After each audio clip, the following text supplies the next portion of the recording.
All right, everybody, welcome back, welcome back. For those of you, if this is your first time, it's about time.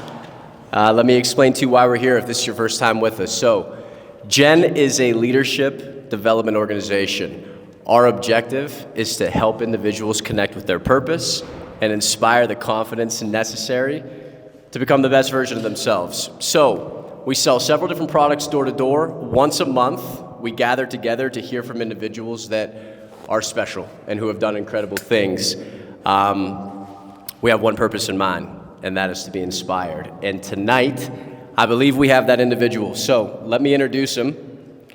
Guys, Jimmy Rex, to my right. Give him a round of applause. So everybody, Jimmy is the founder and CEO of the We Are the They coaching program and social movement. He's also the host of a top-rated podcast, The Jimmy Rex Show, author of a best-selling book, You End Up Where You're Heading. But Jimmy's life is so much more. He's a real estate expert. He's sold over 2,500 homes in his career, and he's got a team that sold over 4,000 to investors in the past 20 years. One of his greatest passions is helping friends and clients invest in real estate and creating lasting wealth. Jimmy owns over 30 real estate properties himself and has hosted a weekly mastermind call where he discusses all things real estate investing with the top real estate mentors in the country. Once referred to as the most interesting man in real estate, Jimmy can be hard to explain to a stranger. He is a serial entrepreneur, having been involved. This intro is way too long, sorry. Yeah, it's all good. I love it. I've read it 100 times. I love it every time. Jimmy can be hard to explain to a stranger. He's a serial entrepreneur, having been involved as an investor and founder of over 20 companies, 32 restaurants. He's always down for a new adventure, having traveled to 92 countries in the past 6 years. Jimmy's also an adrenaline junkie, loves to give back, always looking for a great next story, whether it's swimming with tiger sharks, climbing Mount Kilimanjaro, running with the bulls, or working undercover to help rescue kids from being sex trafficked. Jimmy is never bored. His mission is to share love with all and show everyone around him how to live an extraordinary life. Guys, one more time for Jimmy Rex.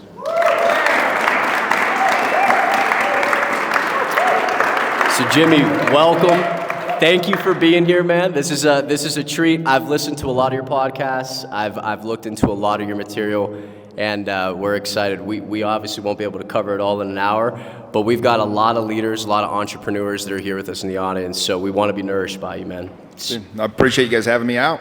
Absolutely. Should we dive right in? Let's do it. We got some questions for you. Okay, Jimmy, you've got, anybody who knows you, and guys, if you've not listened or tuned into Jimmy's podcasts, remedy that immediately. Very, very educational. But Jimmy, anybody who knows you know that you have a gift for bringing people together. We have a lot of leaders.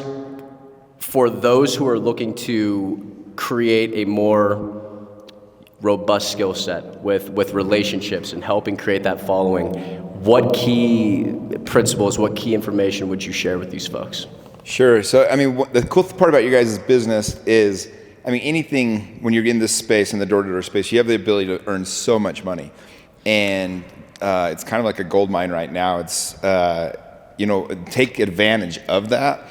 And one of the ways that you do that, obviously, is by recruiting, bring more people in, and networking. And so for me, when I was younger, I just noticed that, like, the people that knew the most people, the people that had the best connections, tended to get the best opportunities. And so I was just very deliberate about who I wanted to have in my life. Normal people, this is so funny how it's all dark, by the way. I feel like I'm talking to 4 people. And you 4 are going to get the time of your life today. That's VIP. I like it. But no, and it's, but ultimately, if you want to have more influence, you have to know more people. And to meet the right people, most people go throughout their lives and they just kind of become friends with the people that come into their life, the people that move in next door to them, the people they went to school with, the people that their friends or their parents happen to be friends with, they may be friends with their kids. And I was just much more deliberate with it. I just said, you know what, like, I don't want to be friends with my neighbors. I want to be friends with the people that inspire me, people that are doing really cool things, that are, really moving the needle.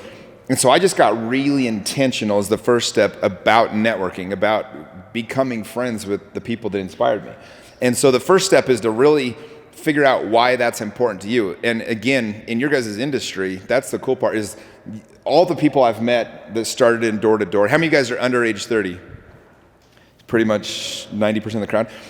Almost every single person I've met in the door-to-door space ultimately you can make a lot of money, but those that got wealthy, those that truly created wealth, did it in two ways: by investing, usually in real estate, and then the second way is by building teams. And so the team building is the part, and even if it's your first year, or most of you guys sounds like are already leaders, if you can truly get good at recruiting people and getting them on board, I mean, it's exponentially gonna bring other things into your life. And the cool part is you get to bless all the people in your life that you end up meeting. My favorite thing to do is to network and to meet people and introduce them to other great people, because you can just change lives so fast when you're introducing great people to you. My brother-in-law, it's his birthday today, his name's Matt. And a couple of years ago, you know, he's such a good guy. He's like, you can't ask for a better brother-in-law. And a couple of years ago, he joined my coaching program about a little over a year ago. And today was his birthday, and he sent me a message a couple hours ago. And I mean, he's got this networking group now, like 50 close guys in his life, buddies. And he said, dude, I got more messages for my birthday today than I've had in my entire life combined before this year. He's like, I can't thank you enough. And that's the power of networking. It's like his day was absolutely made all day today. And that's the real stuff. That's the real fun part of networking and doing it. Guys, give it up. Give it up for Jimmy on that. And you can just do cool things. So I'll give you one other quick example. So I did a podcast today with a guy named Mark Schultz. I was telling a few of you guys over there. He was the 1984 U.S. Olympic gold medal champion in wrestling. His brother was David Schultz, was killed by John DuPont. If you guys have ever seen the movie Foxcatcher. Anyway, this dude's one of the 3 or 4 most decorated Americans ever for wrestling. Well, my nephew is wrestling in the state tournament tomorrow. He's one of the top 3, 4 in the state. And I had Mark, at the end of my podcast, make a video for my nephew Lincoln, and I just sent him a video from this dude, Mark Schultz, wishing him good luck tomorrow and telling him how to win. And it's like, that's why you network. Like, I could give 2 shits about the guy being on my podcast, but my nephew getting that message is like everything. And that's so incredible. That's the power of it. Yeah, I love that. That's just from today. Yeah, that's incredible. And so my follow-up question is this, Jimmy. So you created a massive following. Very few people, I mean, if any in Utah don't know who Jimmy Rex is. You put a lot of time into that brand and creating that brand and that following that's lasting. While this was happening for you, while you've been kind of going throughout your journey in your career, what are the key focuses that you were looking at the entire time while building your brand and something that lasts and it's recognizable? Yeah, so I did my big event last week and I had 500 people there, and one of the guys that spoke, his name's Dan Fleischman. If you guys have heard of him or not, but he manages about 60 of the biggest influencers in the world, the Kardashians, some other people, Dan Bilzerian. Like, the guy he manages Instagram for people to get them these deals, and he spoke to us about building a personal brand. That was his entire talk. And we live in a world now where every one of you guys is going to be your own brand, whether you want to be or not. That's just the way the world's going. And so the power of that, so I'll give you an example. About 5-6 years ago, I wasn't taking it serious. I was the guy on Instagram posting me dipping my Oreos in milk, just dumb stuff like that, right? It was just what we were all doing, you know? I've seen those. I do love those videos. I mean, it's a great photo, I'm sure. But no, you know, none of us knew what it was going to be. Well, I had a buddy move in, and his girlfriend at the time, she was an Instagram influencer. Her name is Charlie Jordan. You guys might or might not have heard of her, and she's got, I think, 7 million on TikTok, 4 million on Instagram now. And she was staying at our house for about a month and a half. And one day she came out, she was just jolly as could be, and I was like, what are you smiling? She goes, I just made $80,000 in 45 minutes. I was like, wait, what? And I'm still dipping my Oreos in milk, right? Right. I'm like, wait, what? She's 19 years old. And I was like, tell me more. And she goes on to tell me how she just had to wear 3 different bikinis on this stupid video she made for this company and made $80,000. She goes, I make more than my mom made this week, and she's a lawyer, and she's just laughing her ass off. And I'm like, okay. I was like, Charlie, you got to teach me all about this. And then about a month later, I was on a boat. We went and swam with some tiger sharks in the middle of the ocean. And it's called a liveaboard. You're stuck on this boat for 4 days. No internet service. You're scuba diving like 4 times a day with sharks. And one of the guys I went with, the guy that put the trip together, his name's Garrett G. And he had started an Instagram called the Bucket List Family. And in less than a year, had over 1 million followers. And he had sold his app to Snapchat for over $50 million. But the cool part about it was he was making a couple $1 million a year doing this Instagram thing. And I was like, what is going on? And so again, he started teaching me how to do that. And so that's when I took it serious for the first time. I said, I'm gonna start building this. And by the way, guys, it doesn't happen fast. When I first started posting on Instagram, nothing was happening, nothing. And then to give you an idea, in 2021, at the beginning of the year, they released these ski in, ski out condos in Park City. And I've been a realtor for the last 17 years. By the way, I used to have to pound the phones for 3-4 hours a day, knock doors, just like you guys do. Like, I wore out. I mean, I hated it at the end because it's really hard work. And so I was like, well, I'm going to build up my social media. And in one day, I posted these condos in Park City, these ski in, ski out. And I put that I was buying one, and I sold 31 condos in one day. I made over $1 million in one day from 2 posts on my Instagram. Jeez. And I was like, thank you, it finally paid off. 4 years of just creating this and putting out content and trying my best to put out the best material I could. And in one day, it was funny, I actually had a new assistant that day. It was her first day on the job. She thought that was like just par for the course, normal day at the office. And so that was a good day. And then later that year, I launched my coaching program, and in one day I had 50 people sign up. I actually had 147 people sign up for 50 spots. Each guy pays 18 grand a year, so you can do the math. I made almost $1 million again in one day for the second time that year. And then I raised some money for some restaurants and made almost $800,000 in one day raising money for these restaurants, all through my Instagram. And so 3 different ways in 1 year created almost a 7-figure income. And so I share that just so you know the power of building a personal brand. Like, you guys see what, Logan Paul or Mr. Beast or some of these people do. They build the brand, they can pop whatever thing in there. My other buddy that worked at Snapchat, it was Garrett's partner, his name's Kirk. This was another eye-opening moment.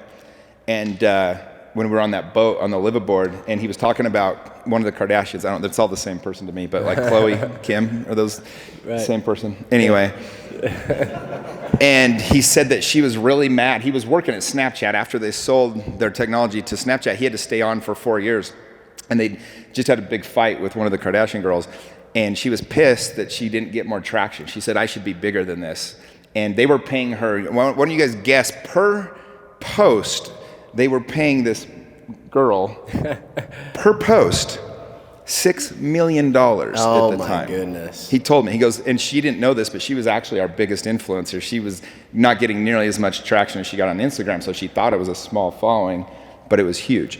And so that was just mind blown. But she created over $1 billion brand. She's worth over $1 billion, and all from being an influencer. And so whether you want to do it or not, here's what I tell people though, is like, whether you use it for that or use it for anything else. Like, I'll give you another example where if you don't care about the building a business side of it, you don't know who's going to need you down the line. You don't know where this can make a difference, and that's why you should be doing it anyways. And so for each and every one of you guys, if you're like just not taking it serious or don't really try to do it, and my first podcast, so I'm 400, today was my 400th episode. Wow, congrats. Yeah. That's awesome. Thank you. That's awesome. It's actually like my 430th episode, but 30 of them I numbered as real estate podcasts, so it's my 400th of just guests. I mean, this week alone, I had on the former governor of Utah, Governor Herbert. I had on Indy Blue. She's an influencer, if you guys have heard of Lonely Ghost, it's a clothing company. I had on this wrestler dude. I had on a sex therapist. And I had on probably the most important one I did.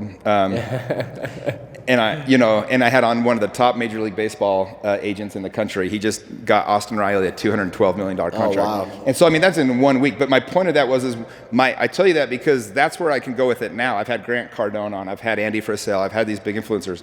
When I first did it, and this is the thing, guys, about doing this stuff, about building a brand, you're going to suck when you first start out. And everyone's going to make fun of you, and it does not matter. My first podcast, I had 2 high school kids with like boom mics. I was trying to be all professional. These kids were like way not good.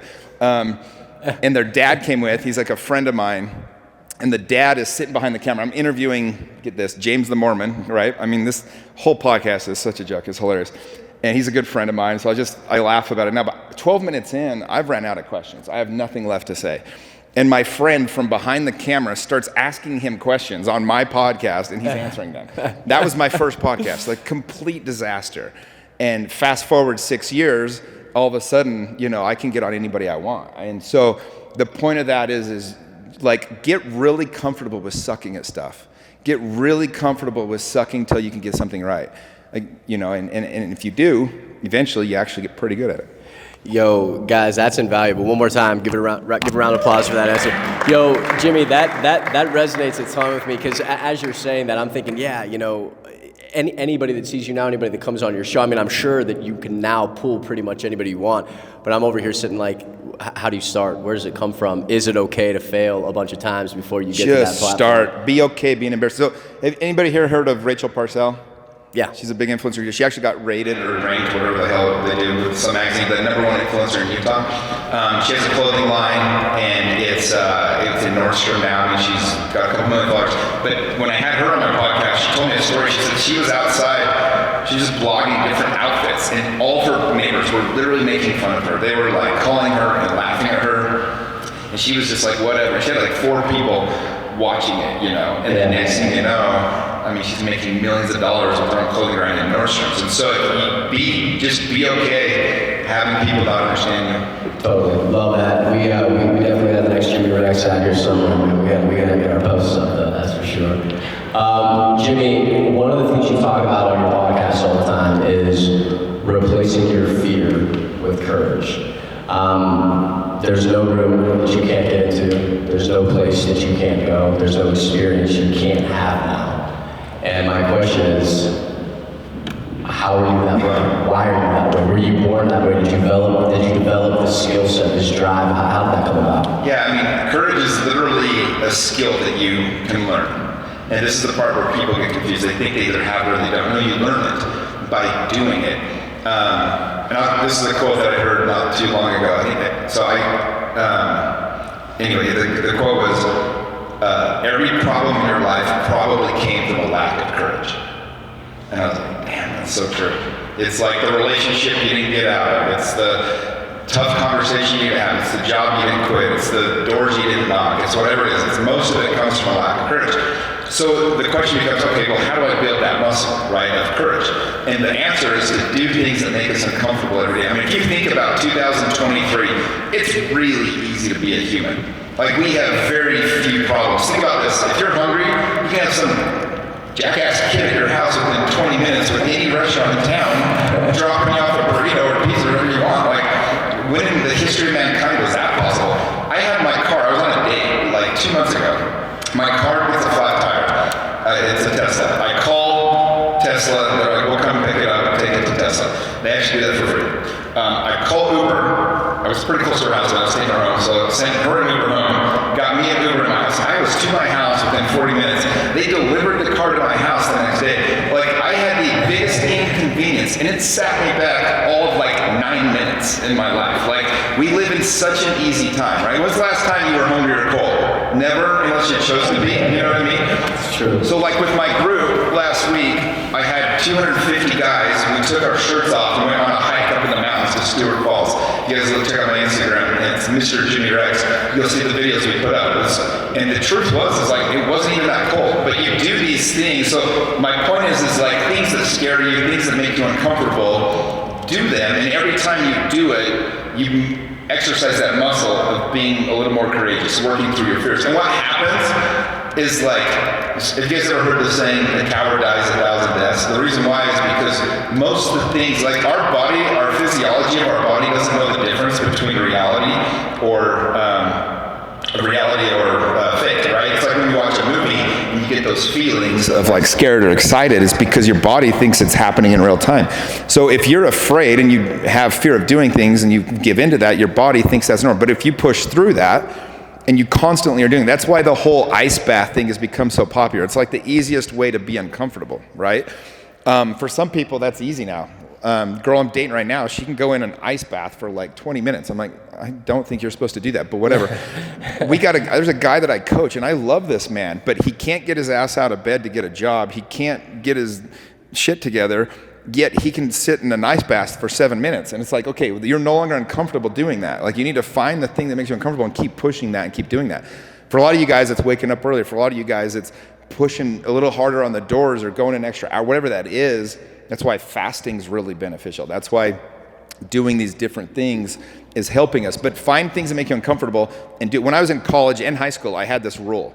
I just said, no matter what, I'm going to take the guessing out of it. If I see an attractive girl, I have to talk to her within 3 seconds.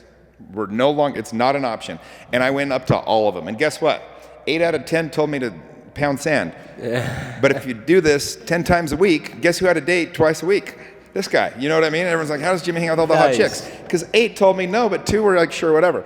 And so at the end of the day, if you push through, and it's so funny, we think we're so afraid to fail or to like just put ourselves out there. I remember when I'd call for sale by owners every day. I literally called 30 for sale by owners every day, and they would just hang up on me one after another.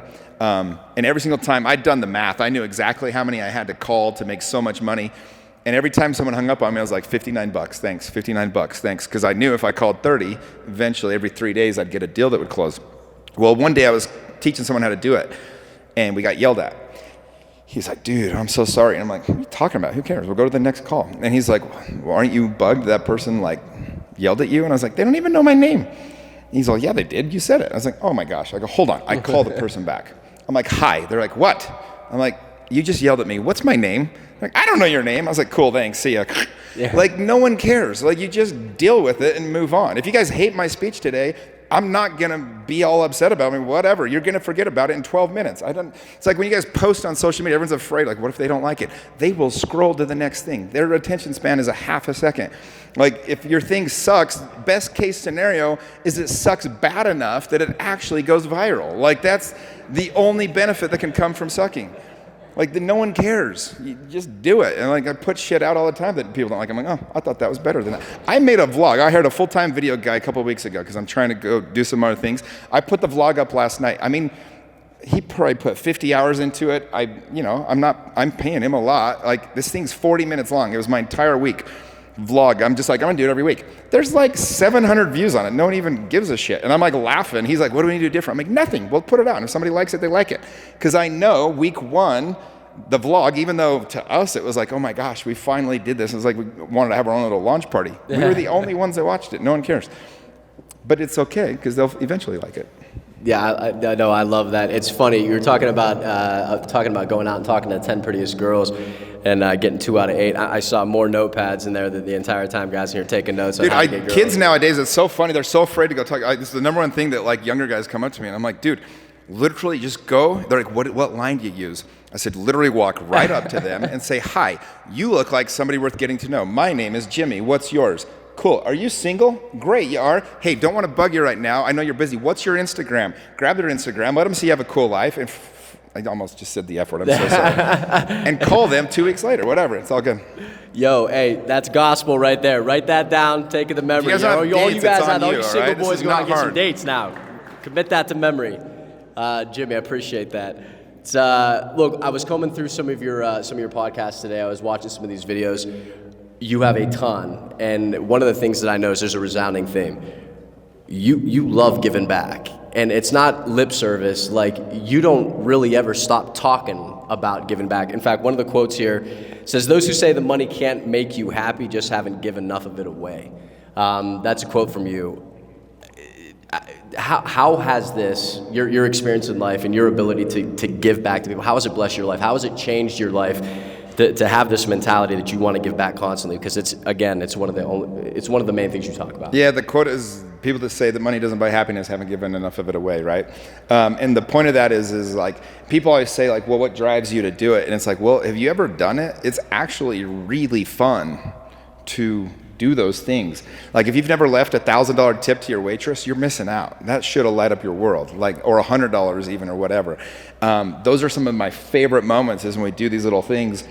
And, and every single, like we did for Christmas, my buddy did a toy drive that we helped him out with. And I think we gave toys to 160,000 kids.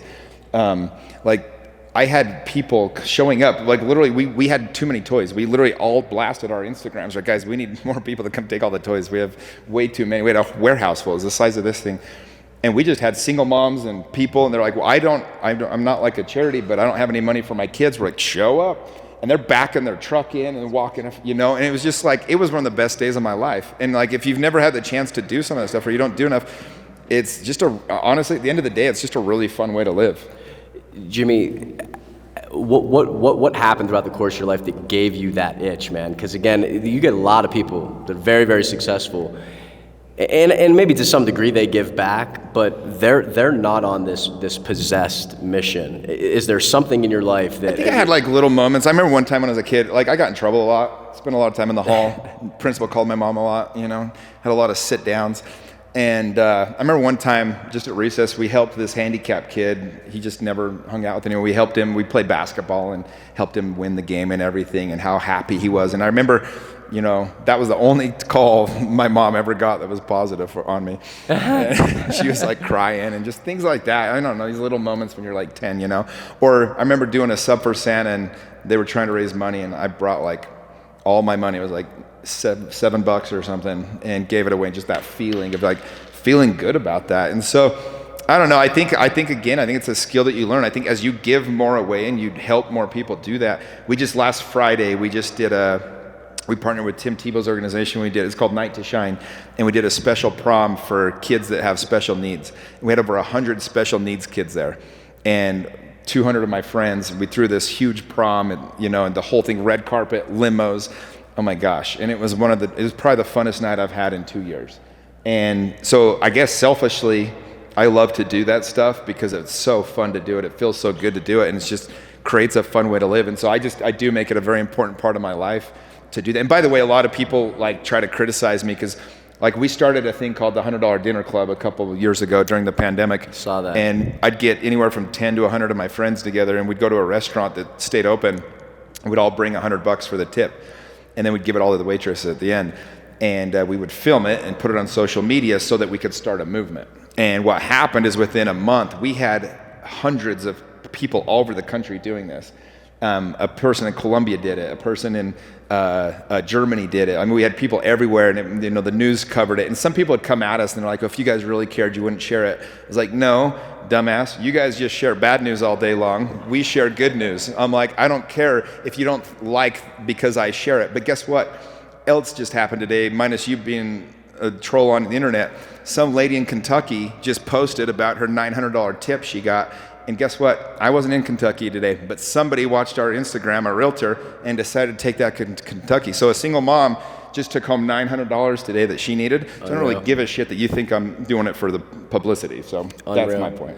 Yeah, no, that's awesome. And it's true. I mean, something that might seem small to you is life-changing for a lot of people. And I can... We had instances, I'll share one or two. I had some buddies invite me to Guatemala while we were doing this. Guadalajara in Mexico. And they're like, hey, we want you to come down. We're working at this hospital, this cancer hospital down there, and they want to get me behind it. So it's like, all right, but under one condition, we have to do the $100 dinner club in Mexico, which is like the $1 million dinner club for this restaurant in Mexico. That's retirement situation. Yeah, so five of us went down, and we all brought $100 cash, US, to do the $100 dinner club. And so we're eating dinner at this restaurant, just this little podunk place in Mexico, and we all, we give the tip. And the waiter just starts crying and walks off. And this lady comes up a few minutes later, and she goes, hey, how did you guys know what's going on with him or whatever? And we have no idea. And she goes, his brother disappeared a year ago today, and they haven't seen him since. They think it was a cartel hit. And you guys just showing up was just he's had the worst day. And we're just so emotional. Wow. And the crazy part is almost every single time we did the $100 dinner club, we actually upped it to the $1,000 dinner club. We ended up leaving $30,000, $40,000 tips. Oh my goodness. But we did a few. I mean, we would hear these stories.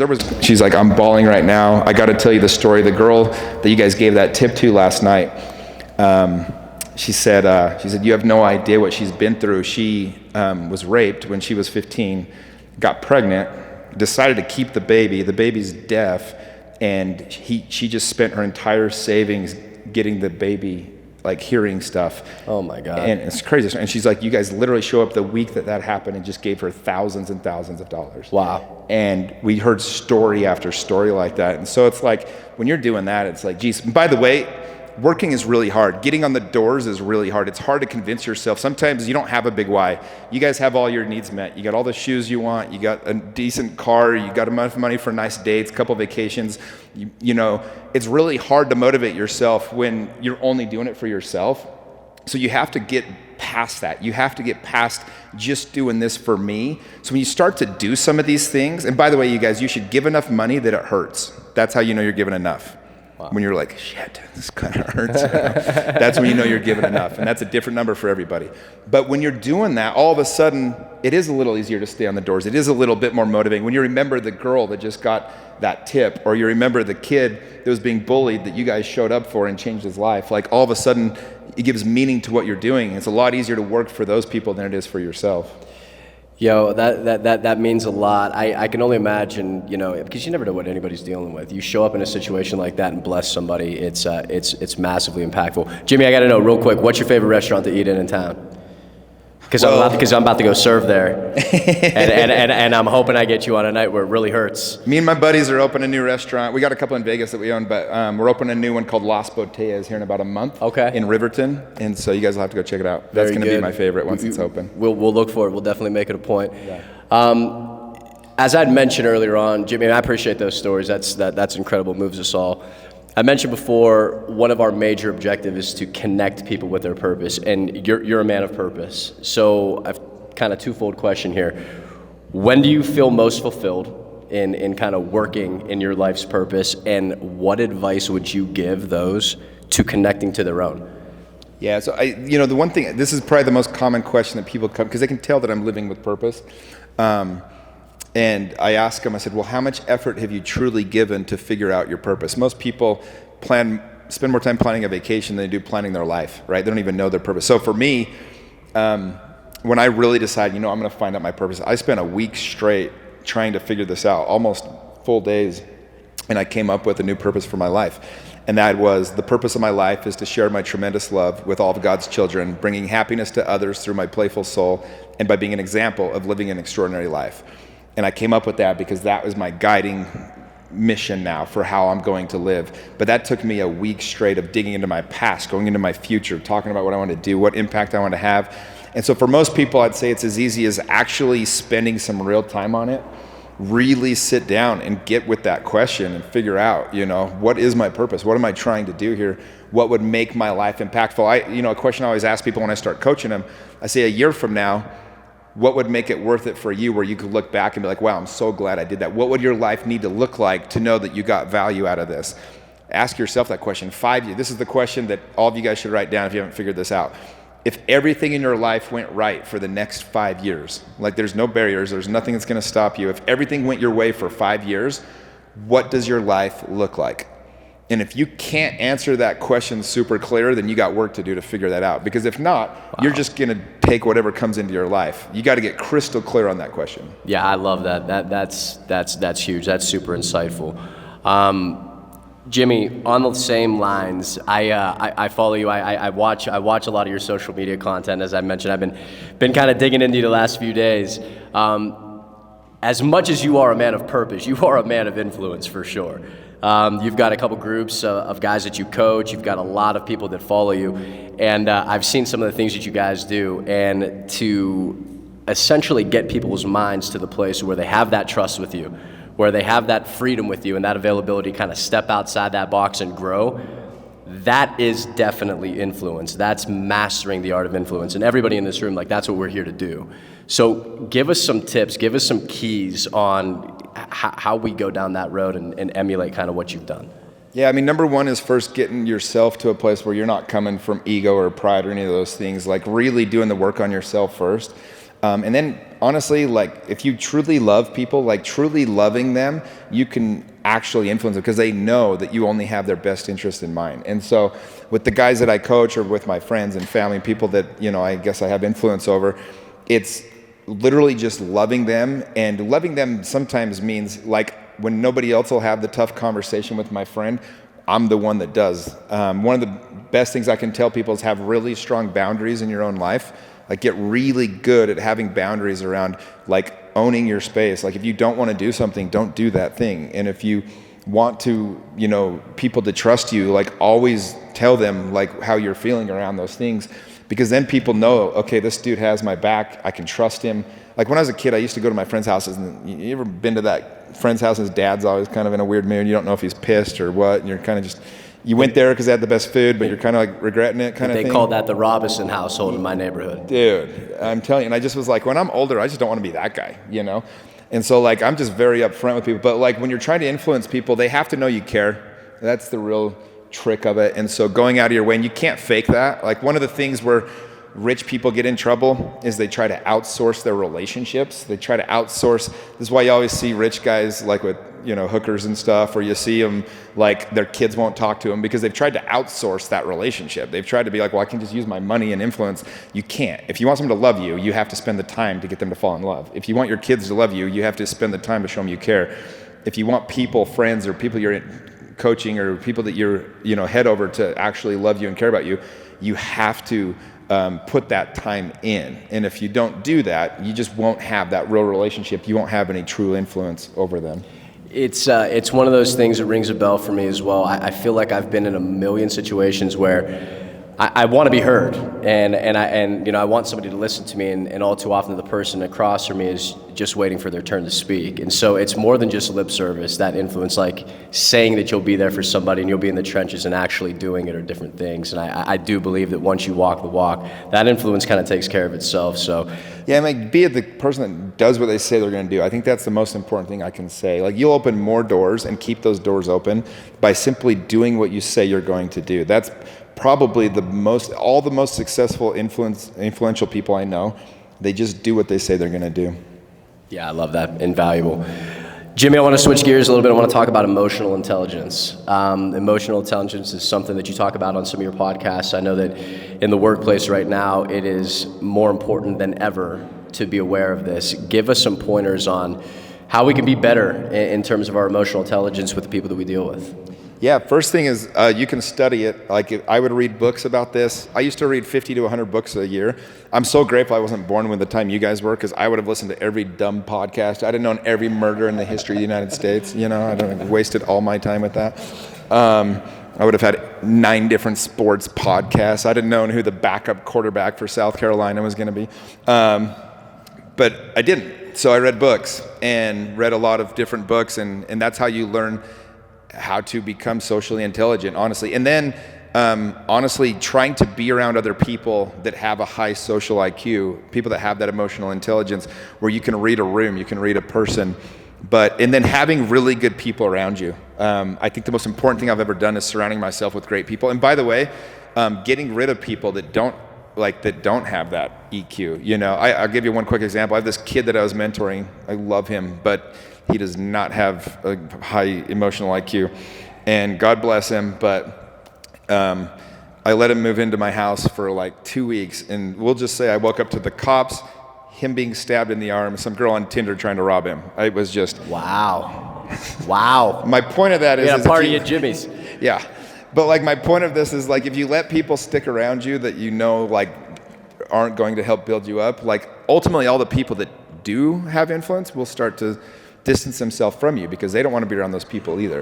And you can still love those people and help them, but like you have to stick around people because they're able to tell you things. Like my friends, we do a thing, all my best friends, we get together once every like 6 weeks and we have a mastermind together. We'll get 4 or 5 of us and everybody comes to the table, and the first question we ask is, where's my blind spot? What's something you see that I'm not seeing that I need to look at? And then we very honestly can tell each other because we come from love, and then we all bring a problem we're dealing with, and then we talk about it for 15 minutes, and we help each other with that. And that's like incredible to be able to do that and to be able to see, like, there was things I had no idea were blind spots that I thought were fine, and they weren't. And so once you're aware of it, the worst thing is to be unconsciously unaware of the things that are screwing you up. Like once you at least know what they are, then you can catch yourself and start to work on them. But you don't even have the chance to do that if you don't even know what they are. And so getting around other people that do that for you, you guys should do that with each other. Like help each other, mastermind and help each other get better at your art and at what you guys are doing. Super good advice. We all naturally have blind spots, and everybody in here, we're leaders of men. Like our objective is to build those downlines and build those followings and create that brand. Naturally have blind spots, so having somebody where you have that safety to get that real feedback is invaluable. So I love that point. Jimmy, you're an entrepreneur, you're a businessman, you've built tons of businesses, you've sold thousands of properties, you've been in real estate for forever. I love current events.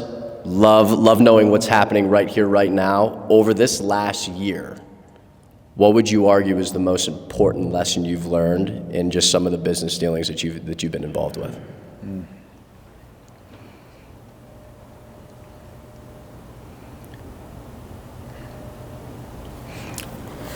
I think the most important, because so a year and a half ago is when I launched my program, actually 14 months ago, and I was scared. Like, my last year in real estate, I sold almost 500 homes. I was the #1 agent in Utah County for almost a decade straight, and I just dropped it. I turned it over to my team to run it, and just full faith went into this new thing. And what I learned was that, you can only do that if you truly know what you want. I had a buddy, his name's Sean Whalen, he's a close friend of mine, and he can be kind of a hard ass, but he asked me this question. He just kept asking, like, what do you want? I was like, I don't want to do real estate anymore. He said, then just go for it.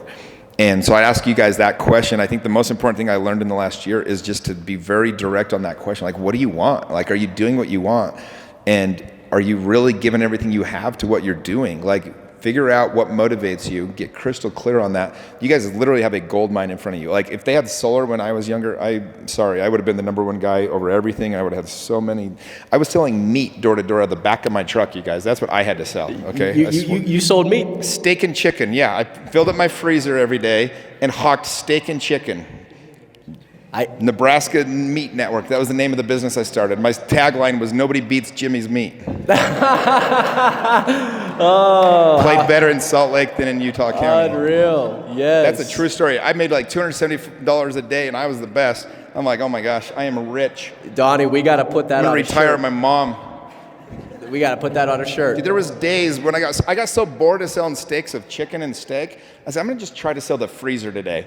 So I go up to the door, and I was just bored of selling steaks. So I said, hey, tell you what, buy 2 of these. I'll give you the other 3 for free. I'll give you my freezer. And next thing I know, I'm unloading a freezer into their house. I did it like 10 times in a row. Unreal. Yeah, because I was just bored out of my mind. You guys sell solar. You make like $10,000 a deal. It's ridiculous. Times I might have be changed. high on my number, but it's not that high. It's ridiculous. It's awesome, though. Take advantage of it. By the way, I'm friends with a lot of solar owners. They all bitch. They're like, we've screwed up everything. The salespeople make all the money. Like, this is true. This is behind the scenes. I have nothing to gain from this. The owners are all pissed because they all drove all the prices up on the commissions, and now they don't make any money. You guys make it all. So just take advantage of it. Don't even feel bad about it. Oh, that's funny. I'm telling you, I remember several times I would be selling them, knocking a door and see a guy driving a truck and a dude selling meat. And I'm going to tell you, they took the attention all the time. People like that meat. Dude, I was in and out of those doors in like 8 minutes, filling their freezers. I'm walking out of doors with loaves of bread that was filling up the freezer space, I love it. I love it. I would love to see that. I would love to see that back. My business partner didn't even have teeth. That's where this industry was when I was your age. Oh, goodness, it's changed. My goodness, it's changed. I'd love to go back Suck on there. dried salmon all day because you couldn't eat anything. Oh. I swear, this was the business. You guys are like real people. You're in a good spot. I had Bless. to take my sales guys every morning to get a drug test. They had to pee first before we could go sell. Dang, we got to bring those days back. We got to see what happens. See if guys can conform to that. Jimmy, look, we're running short on time. I got one last question that I kind of want to finish up with here. And look, it's one of these kind of resounding themes here. We are all the time talking about confidence and talking about the best way to genuinely wear our confidence on our sleeve. When I sit with you, and this is the first time we've met, Jimmy, you're a guy that naturally exudes it. You're a dude I want to be around. I've never met you before, but I'm influenced by you immediately. That's the kind of confidence that you're carrying with you. That's what all of us are trying to accomplish. That's what we want. So, some are born with it, others develop it. I think both are okay. Tell us your story a little bit and help us possibly get the best, maybe advice that we can get in the next 2, 3, 5 minutes about how we can believe in ourselves more than we did before we came here. Yeah, confidence comes from doing what we say we're going to do. Like when we do, it's internal. Confidence truly is knowing that when nobody's watching that you are who you say you are, right? And that's true confidence. The cool thing about confidence is it's energetic. You can't actually fake it. That's the reason why I would never wear a fake Rolex or a fake pair of shoes or a fake Louis Vuitton bag, because the energy is, I know I'm a fraud, as opposed to look how hard I worked to build and to earn this thing. And so everything is energetic. And so when you truly have that confidence, it's because you've done the work. And a friend of mine once said, he was an attraction coach. He'd go around the world teaching people how to attract things into their life. He said the most attractive people are unapologetically whoever they want to be. Love that. Like, be unapologetically you, right? Like, I'm up here, like, I might get in trouble because I swore a few times. I don't give a shit, because if you want me back, you will, and if you don't, that's okay, but this is me. Right. And some of you guys probably think this guy is out of his mind, and that's okay too. But there's 2 or 3 guys that are gonna go, you know what, that dude said something I'm gonna do that. And so just being you, and you'll attract and here's the cool part, when you're honestly always you don't have fake people in your life, because the people that like you, they like the real version of you. And so you get to just have the right people that truly love you and care about you. And if they don't, it's like, well, at least they didn't like a fake version of me anyway. But, and then some of you guys, everyone has these traumas. Like, you were picked last at recess, your dad didn't love you, whatever it is. I mean, like, we all have these little traumas, right? Like, mine was truly when I was 14 years old, my dad wanted me to get held back when I was 14, because you can get held back a grade before you start your clock for high school. My older brother was the 2-time state MVP in baseball, and he was amazing. He played at BYU, he was awesome.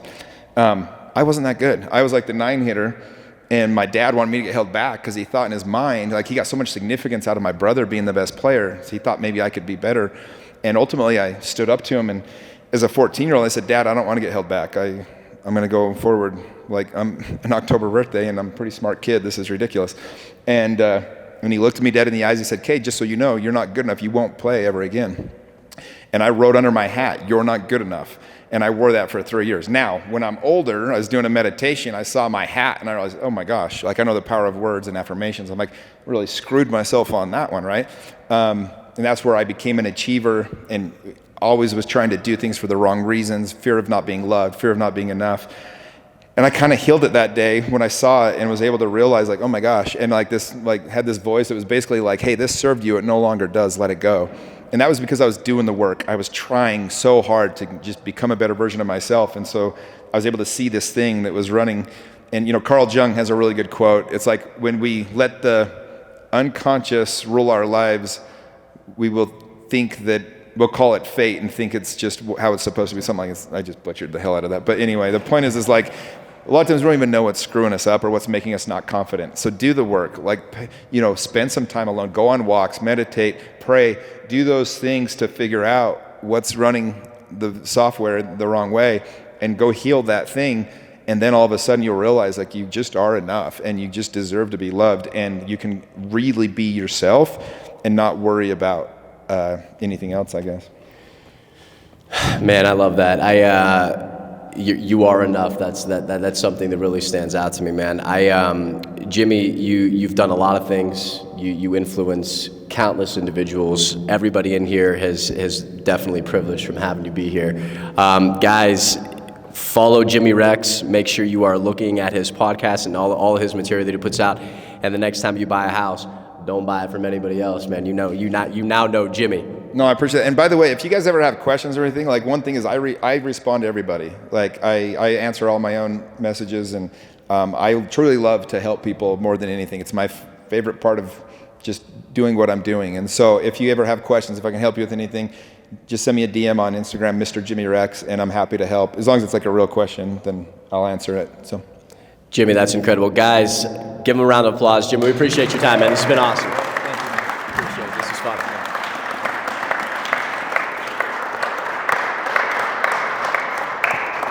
Are you good to stick around for 5 minutes? I'll stick around. Yeah, there's some people that have questions. Yeah, guys, if anybody has questions, wants to meet Jimmy, he's here for the next little bit, so come up and talk to this man.